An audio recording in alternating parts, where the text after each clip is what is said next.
Ada seorang anak lelaki bawa ibunya. Bawa ibunya masuk ke dokter ini, subhanallah. Ibunya ini gila. Anak-anak muda, belum nikah, dia bawa ibu.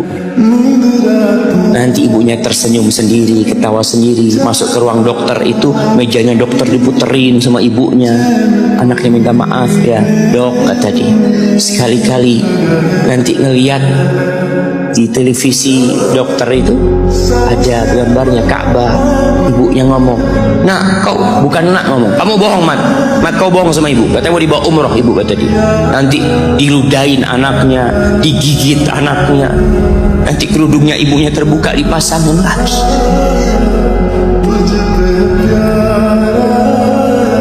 Itu dokter tanya sama anaknya, ini siapa? Ibu anak. Sejak kapan dia seperti ini? Sejak lahir. Loh, terus gimana engkau bisa lahir? Iya, sama kakek anak, ibu anak dinikahkan, tapi 10 bulan cerai. Ya karena seperti ini, anak lahir dari air. Dan seperti ini kan dia, engkau berbakti sama dia, kata dia kan nggak kenal sama engkau. Iya, dia nggak tahu sama anak, tapi Allah tahu kalau dia ibu anak.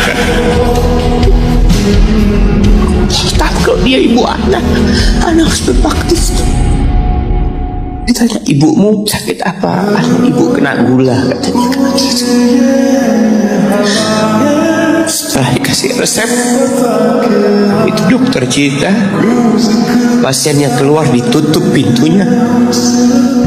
Dokter ini nangis. Dia mengatakan, ana sering dengar ceramah tentang birrul walidain, ana sering mendengarkan tausiah ustaz tentang berbakti kepada orang tua, tapi ana baru sekarang melihat kebaktian seorang anak sama tuanya. Ibunya gila, dia tetap berbakti. Dan dia mengatakan, iya, ibu anak nggak tahu sama anak, tapi Allah tahu kalau dia ibu anak. Dan yang ngasih wasiat supaya kita berbakti sama orang tua itu Allah aja, Mak. Apapun yang dilakukan orang tua kita.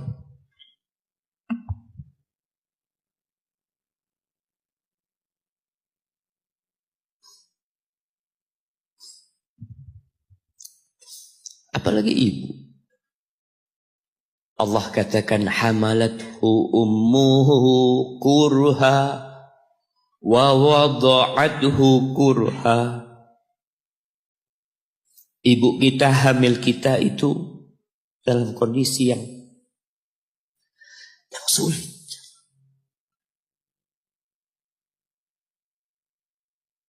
Ada ibu yang harus bed rest demi anaknya lahir. Demi kita lahir, ibu kita itu bed rest. Capek dikit keluar darah. Ada yang harus hamil kita dalam kondisi dia ditinggal sama suami. Dia harus cari nafkah sendiri.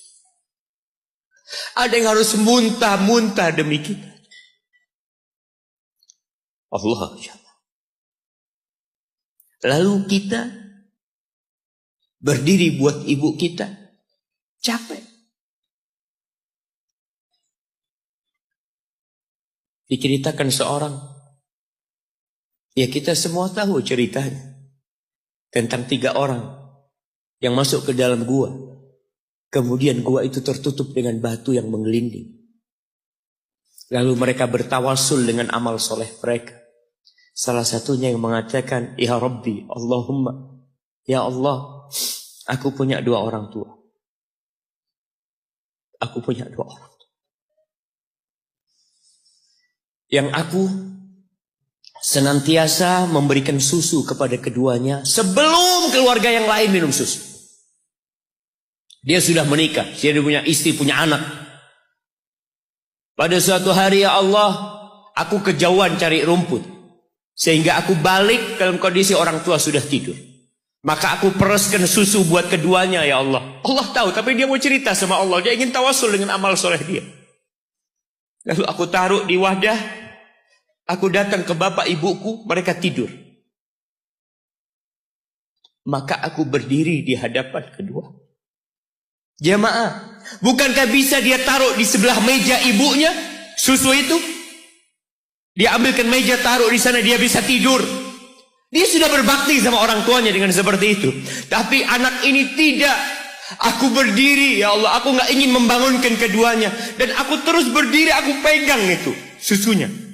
Sampai mau subuh bangun, aku serahkan kepada kedua. Anak-anaknya nangis minta susu. Kata dia, lah, sampai bapak ibu aku minum. Kalian jangan minum. Kita kadang-kala sudah menikah lebih peduli sama istri kita. Lebih peduli sama anak-anak kita. Nggak ada hadis yang mengatakan anak itu pintu surga, jemaah. Yang ada itu orang tua pintu surga. Kita peduli sama anak-anak kita. Beli oleh-oleh buat istrinya. Ditelepon istrinya mau apa, kepingin apa. Pernahkah engkau telepon ibumu? Tanya, Umi kepingin apa, Umi? Ana lagi dalam perjalanan, Umi. Jamaah, itu anak, Masya Allah, dia berdiri. Kenapa dia kuat, jamaah? Karena dia tahu Allah yang nyuruh dia berbakti. Mungkin tidak ada yang melihat berdirinya dia, tapi Nabi ceritakan berdirinya dia. Dari malam jamaah sampai pagi, berapa jam dia ingat, ibuku hamil aku 9 bulan. Capek. Ana semakin tahu dengan tugas besar seorang ibu dan pengorbanan seorang ibu. Setelah Ana menikah. Setelah Ana tahu bagaimana istri Ana hamil.